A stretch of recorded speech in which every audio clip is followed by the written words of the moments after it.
আজকে যখন আমি বাসা থেকে বাইরে হয়ে আসি তখন আমার কাছে সাধারণভাবেই লাগছে যে আজকে একটা কোনো দিবস এটা বোঝা যাচ্ছিল না। বুদ্ধিজীবীদের সম্মানের জন্য প্রতি বছর যে ভিড়টা এখানে থাকে অ্যাকচুয়ালি এই বছর সেটা নাই, আমরাও দেখছি। কিছুটা আশা হতো যে আমরা নতুন আন্দোলন করেছি, জুলাই আন্দোলন করেছি, নতুনভাবে স্বাধীনতা পেয়েছি, কিন্তু আমরা ৭১-এর ইতিহাস তো ভুলে যেতে পারি না, তাই না?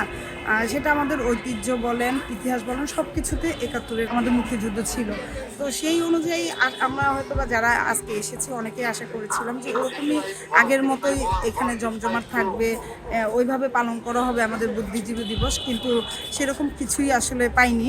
আজকে কিছুটা আশা হতো আমরা আসলে যে আমাদের বর্তমান তারুণ্য যে প্রজন্ম আছে তারা কি আসলে আমাদের ইতিহাসগুলো ভুলে যেতে যাচ্ছে নাকি তারা আসলে ধরে রাখছে, বাট তারা একটা দ্বিধায় আছে কিনা সেটাই আমার মনে হচ্ছে। জুলাই আন্দোলনে তো আমরাও কম বেশি অংশগ্রহণ করেছি, তাই না? কিন্তু আমরা তাই বলে তো আমাদের ইতিহাস ঐতিহ্য ভুলে যেতে পারি না, তাই না?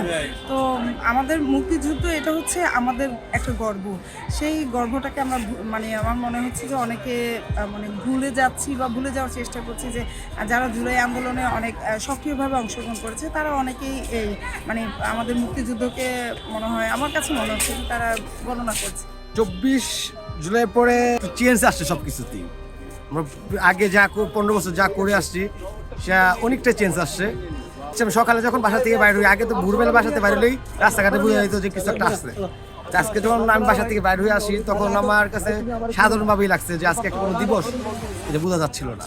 একটা জিনিস হচ্ছে যে আমরা যেগুলো দিবসগুলি আছে, যেমন 14ই ডিসেম্বর বুদ্ধিজীবী দিবস, 16ই ডিসেম্বর বিজয় দিবস, বিভিন্ন যতগুলি আমাদের অকেশন এবং দিবসগুলি আছে সেগুলি সম্মানের দিক দিয়ে লেভেল ঠিক রাখার জন্য, এটা রাজনীতিতে না আসা, যে দেশটা সবার, তো এটা সবারই দরকার প্রত্যেকটা দিবস পালন করা, সবারই স্মরণ করা।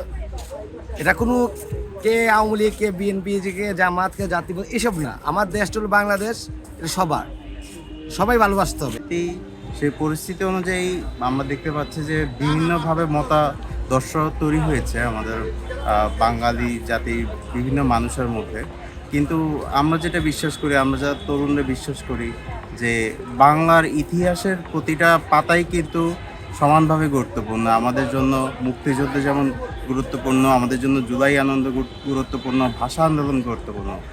আর বাঙালি জাতির যে ইতিহাস, আপনি 24-এর জুলাই আন্দোলন বলেন, ৭১ বলেন, আর 52-এর ভাষা আন্দোলন বলেন, সব কিছুই কিন্তু বাঙালি নিজে রক্তক্ষয়ীভাবে কিন্তু অর্জন করে নেওয়া। আমি মনে করি যে কখনোই ভবিষ্যৎ প্রজন্মের কাছ থেকে এটা মানে মুছে যাওয়া সম্ভব না। 14ই ডিসেম্বরের যেই শহীদ বুদ্ধিজীবী হিসেবে ধারণ করছে, এটা আগামী প্রজন্মতেও আমরা একইভাবে আমাদের পরবর্তী প্রজন্ম ধারণ করবে।